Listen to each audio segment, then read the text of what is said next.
The International Festival of Arts and Ideas is created and produced on the traditional lands of the Mohegan, Mashantucket Pequot, Eastern Pequot, Schaghticoke, Golden Hill Paugussett, Niantic, and the Quinnipiac, in the land we all call home, Connecticut.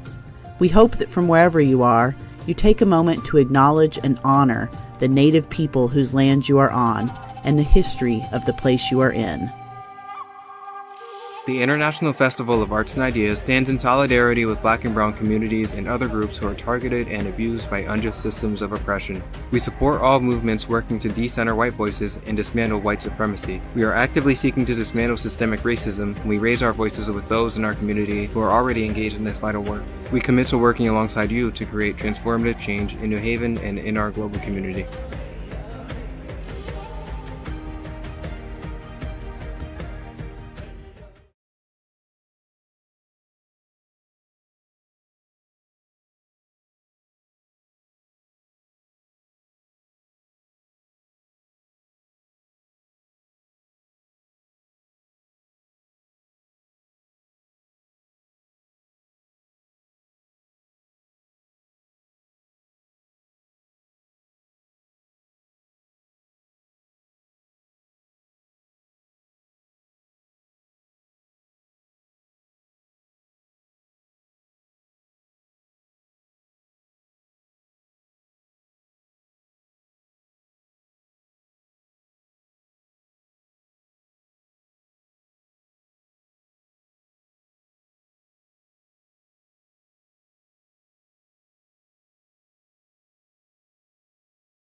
Wonderful.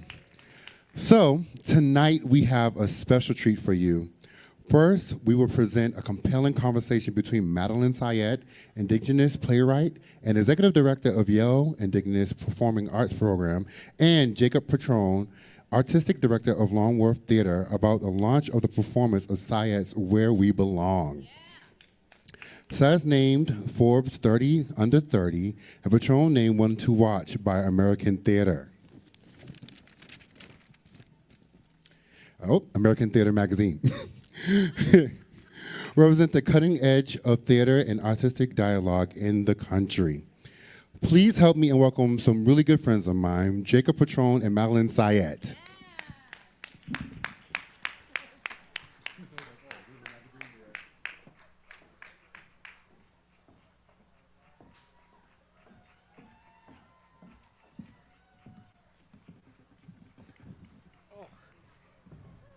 Hi, everyone. Good evening. Yes. Hi, Kit. Yes, Ruby, supporters, wonderful. Betty. Yes, excellent. Hello. Hey, Jacob. It's nice to see you. It's good to see you too. So I'm Jacob Padrón, artistic director of Long Wharf Theater, and thank you, Malachi and Shelley, for that wonderful introduction and welcome. Chan and Tiwi Sachokais. Hey, everybody. I'm Maddie. I'm so grateful to be here with all of you, and for Shelley and Malachi for bringing us together for this conversation. Yes, excellent. So we have about 30 minutes to have a conversation about Madeline's wonderful play. And, when we were backstage preparing for this conversation, I said to Maddie, I always like to start these conversations with a kind of your genesis, right? For those who might not be familiar with Maddie's work as an artist, as a director, as a writer, where she comes from. So I wanted to start there. Maddie, can you share with us a little bit about who you are and where you come from? Sure. So I'm a citizen of the Mohegan tribe, and my mom is the current medicine woman of the Mohegan tribe, and my great aunt was the medicine woman before her. And so I was raised kind of between two story worlds, in that as a kid, my family founded the oldest Indian-owned and operated museum in the country, the Tanaquidgeon Indian Museum in Uncasville. And it was founded in the 1920s on the idea that it's hard to hate someone you know a lot about. And so because of that, I grew up with part of our traditional storytelling being actually sharing it with other people so that they would understand about Mohegan culture, and our values, and respect the people whose lands that they were on. But also, when I was 6 or 7, my mom took me to see outdoor Shakespeare for the first time.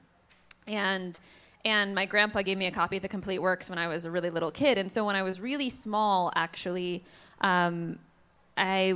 a lot of the way that I thought about story was actually informed by these bridges between cultures, because I just saw it all kind of as my fairy tale world. Like, I didn't differentiate them. Instead, I was thinking about the ways that our trickster figure Chanamede is like Falstaff. So it all kind of went together in my mind. And I think that then as I grew up and people started to draw these lines between things, it was a sort of a reckoning I had to deal with, was that actually, like, whereas I was like finding all these little bridges between worlds, there were actually all of these systems in the world around us that are set up to divide us. Wow, that's powerful. Did you know early on that you were like, I think I'm a director? I No. think that I want to tell people what to do in a rehearsal room. Yeah, definitely not. I definitely never wanted to be a director. I still don't like telling people what to do. So that's why you're doing more writing these days. Maybe, yeah. Right. But the reason I started directing was because I was in different situations as a performer where I felt like we were being confined as Native people into other people's idea of who we could be. And the thing that really struck me as powerful about directing was being able to intervene and change the terms of the world we live in. And that as directors, we actually get to decide what kind of a world we want to move into, or who someone gets to be, or who someone can expand past being, or, realistically, directing gives you a lot of transformational power in a way that performing doesn't. But now I think I've realized with playwriting that whereas as a director you can do that to one degree, as a playwright you can go even further. I love that. Change the terms of sort of how we engage and how we sort of make the world. So let's talk a little bit more about Where We Belong, Sure. which is your one-man play, or one-person play, forgive me. And it's been a real deep process, is my understanding, in terms of how you've actually made this piece. And I'm wondering, for those who are here tonight, if you can share a little bit more about how you made the piece. Yeah, sure. So the piece, actually, it was never supposed to be a play originally. The piece started being written because what had happened was in 2018, so I actually in 2015, I left directing for a little while because I was very frustrated with a lot of the issues of red face and appropriation in the American theater. And I went across the ocean to the UK to pursue a PhD in Shakespeare. And then, over the course of that journey, I dealt with a lot of other things related to the ways that systems of colonialism aren't even acknowledged over there. But when I came back in 2018, I was dealing with this really weird experience, which was that after having spent so much time up in the air between countries, when I landed back at Mohegan in 2018, it was the first time in my life where my feet didn't feel like they rooted to the earth correctly. Up until then, every time I came home to Mohegan, when I landed on the ground, it was like my feet went all the way down to my ancestors, and there was this very clear sense of belonging. But after being between places and up in the sky for so long, something was different, and I had a different sense of distance and perspective as I moved through the world.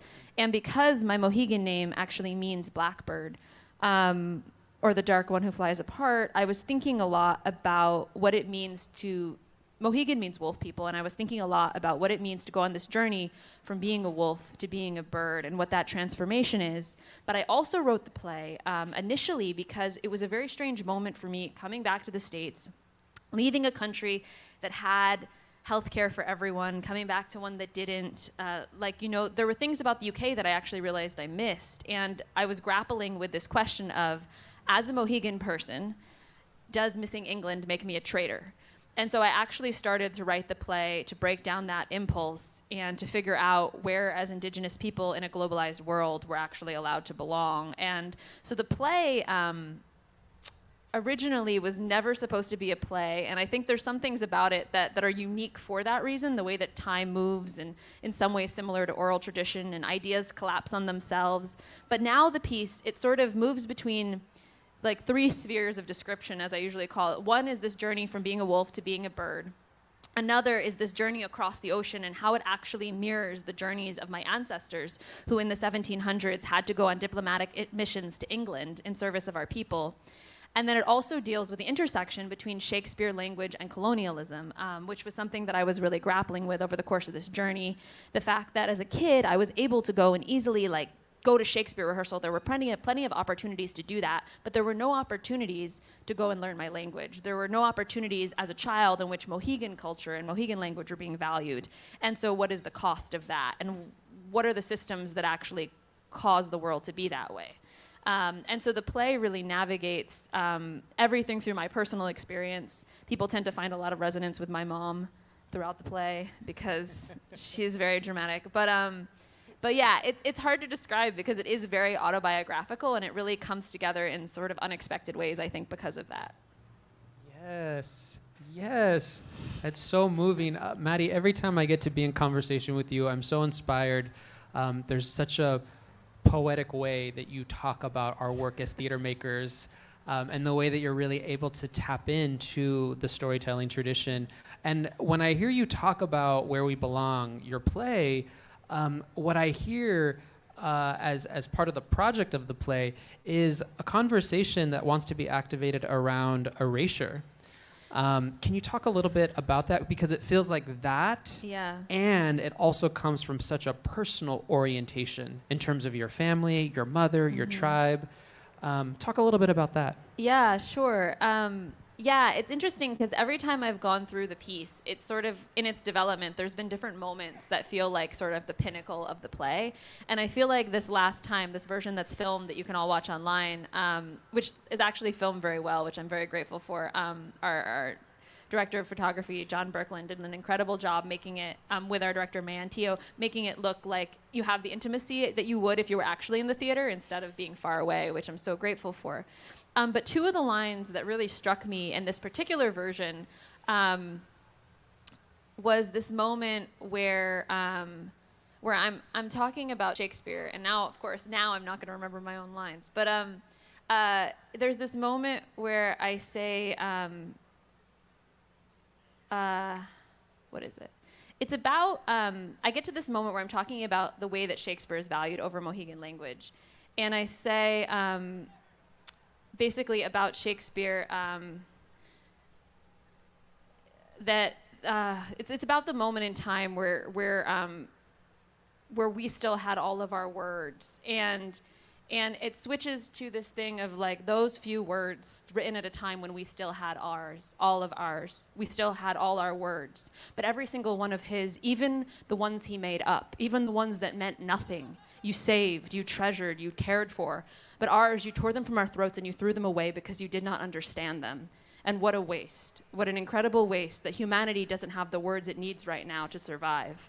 And the whole play is structured around this sort of sense of of, you know, like, I have this deep love of Shakespeare, but this need to acknowledge that actually the system that is causing Shakespeare to be held up in this way is also the system that took away the things that are most important to me. And there's another moment in relationship to that too, where similarly, like in thinking about this idea of erasure, like there's this line where it's like, so they shout last, last, last over and over again until it's the only word people recognize associated with Mohegan. And we grow up even asking ourselves if we exist, if we're allowed to exist. And so, yeah, so there's a lot of these like poetic moments that I'm really grateful for also the support I had on the journey of creating this play, because it really made sure that I never get ahead of myself in the journey. You know, when you go back at a new draft and you've gotten to a different point in your own intellectual processing, it's hard to make sure that the version of you when you're 15 in the story doesn't suddenly become as smart as the version of you when you're 25. And so the thing I really appreciate about the journey of this play and going through it each time is actually like, it is a journey of evolution. Like the things that I learn over the course of the play are things that I learn. And people always in conversation, they'll be like, well, you said this in the play, in this scene. And I was like, I was 7 in that scene. Like, and they'll just assume that I still think that. But I'm like, no. Like we as people, we change. And the thing that I actually really like about Shakespeare is the fact that like each time the plays are performed, their meaning changes, right? That's like right. It's not that the plays are changing, That's but we right. as people are. Yes, that's right. Maddie, I feel like you gave us a little bit of a mini performance, which was so right. It was so inspiring as you actually started to share text from the play. And so I want to just encourage everyone who's here and those who are watching that you can see Where We Belong, Maddie's exquisite play online. You can go to the festival website. And so I want to encourage everyone to please buy a ticket so you can stream this play and have the experience that Maddie is articulating. One of the other things that we talked about when we were backstage, oh my goodness, I'm mindful of time too. Where does the time go, my friends? It goes by so fast. Okay, when we were backstage, we talked about how making art brings us closer to ourselves. What discoveries did you make about yourself as an artist in making this play? Yeah. I mean, so many. I mean, the act of making an autobiographical play is so tricky for various reasons. Like, you know, your director will say things like, so what was your mom thinking then? And you're like, what was my mom thinking? I don't know what my mom was thinking. Like, she was being mean to me. And she's like, yeah, but what was she thinking? And I'm like, well, now I have to go and I have to think about what my mom was actually thinking when she said that to me, and then call my mom and ask her what she was, you know, it's there's no way to sort of deal with an autobiographical play and not have it really reveal a lot about you and who you are in the world and what that means. But the thing that I'm really grateful for about that journey is it has forced me to grapple with a lot of things that I wouldn't have thought about the same way unless I had put it in this form. And this version of it, so every version of the play has a prologue and an epilogue, and the prologue is actually locating the play in the place, in the lands it's being told on. For Wooley's filming, it's in DC, and for the Arts and Ideas one, it's Connecticut. But then the end takes place in the moment in time in which we find ourselves. And so for the filming, that was the moment in time I found myself in April in the pandemic. And after this whole play of these conversations, right, of whenever I had a cultural question, being able to ask my mom and knowing she was a culture bearer and she had all this knowledge, getting to the end of the play and being in this pandemic moment and really thinking about the fact that, like, what if I couldn't call my mother, right? Like, what if our elders were all taken from us? Would we have listened hard enough to what we were supposed to learn, or would all of that knowledge be lost forever? And that is, you know, a reckoning that was part of this process that actually made me even more appreciative of the act of working on this play, and also working on other plays with my mother recently, because I feel like so often in Native communities, I feel like we're maybe more aware of it than in the general population, but I think this time has really made us hyper aware of the people around us and how much we love them and how much we can learn from them, and our sort of need to take care and put attention to that. I love that. And I think your comment about our elders and our ancestors and the reckoning. So, you know, plays and stories always exist in a context. And so we are very much living in a particular context with, racial reckoning, a global pandemic. So when you think about your play, or when you think about specifically storytelling in theater, Do you actually think that that theater really can be a catalyst for social justice and to address all of the kind of ills that we're experiencing right now as a community? I think it can be. I think that theater has, a powerful way of changing the way people put things together in their mind. We say changing the world, but really it's like, the connections we draw between things are different after we've seen something that's made us think a little differently. And I remember there was a moment, because the piece is being co-produced with the Folger Shakespeare Library, there was a moment where I was talking to the Folger about side programming for like curatorial events, right? Like when they're displaying these things from this period of time about Shakespeare, the reckoning that they need to actually also be addressing what's going on with Indigenous peoples at that moment. And I just remember being like, whoa, that's something they're actually thinking about now. That's huge that that's even happening. And those kinds of changes are happening because of all of this artistic work, People are starting to hear things a little differently because they've been exposed to different people's stories. I know I am.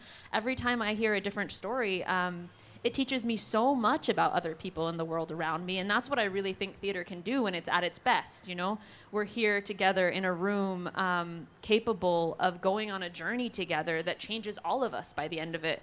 And that was the thing that I probably missed most about the fact that it was being filmed, was that that story medicine, that exchange between people that brings that healing, wasn't fully present because I was alone there.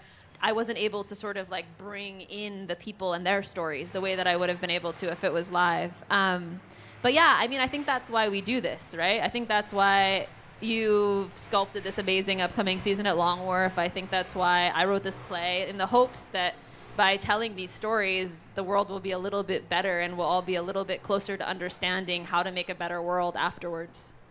I love that. And the way that you're also articulating how we celebrate difference. One of the things that I say when I'm in an artistic space, or certainly at Long Wharf and elsewhere, is that as theater makers, if we're doing our job right, an audience walks into a theater as strangers, but leaves as a community, leaves as kind of fellow, revealing in their collective humanity, in a way that I think can be really powerful. And I think that your play is a real vehicle for that healing and for us coming together as a community.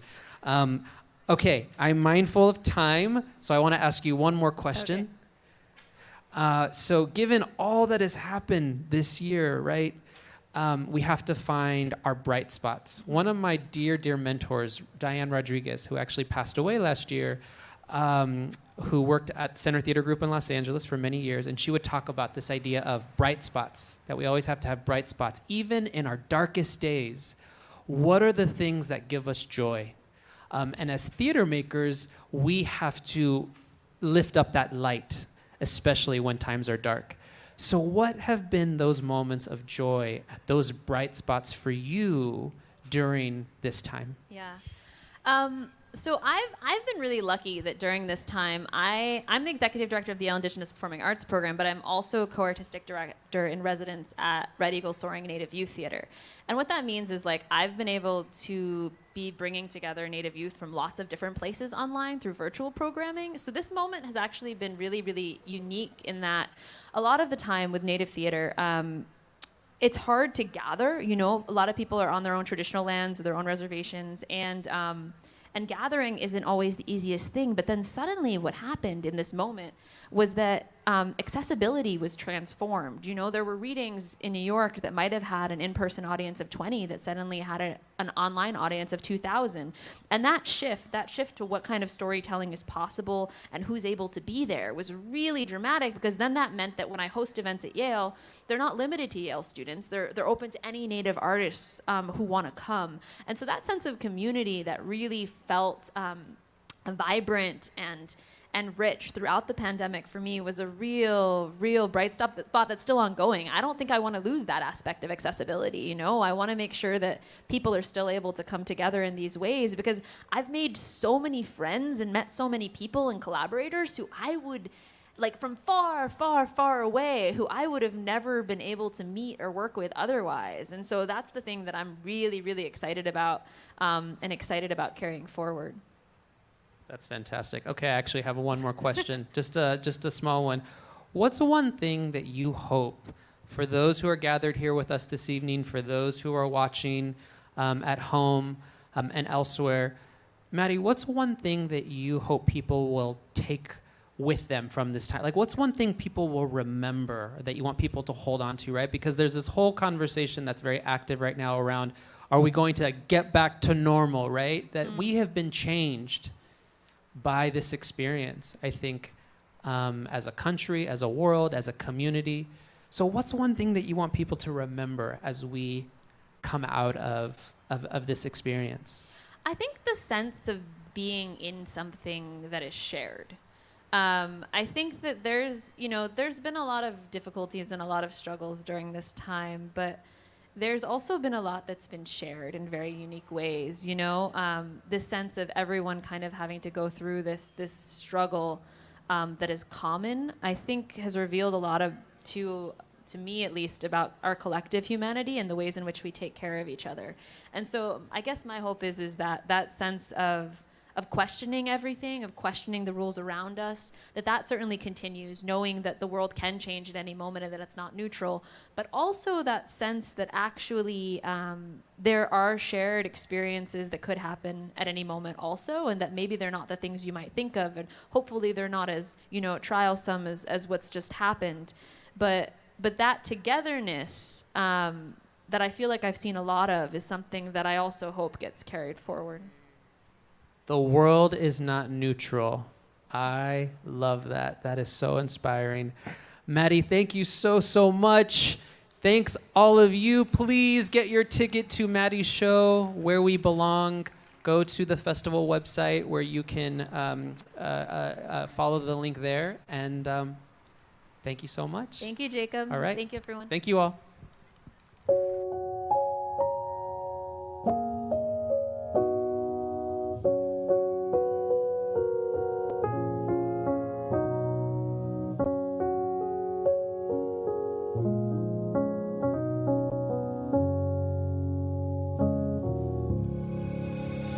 Picture me growing freely, no ceiling.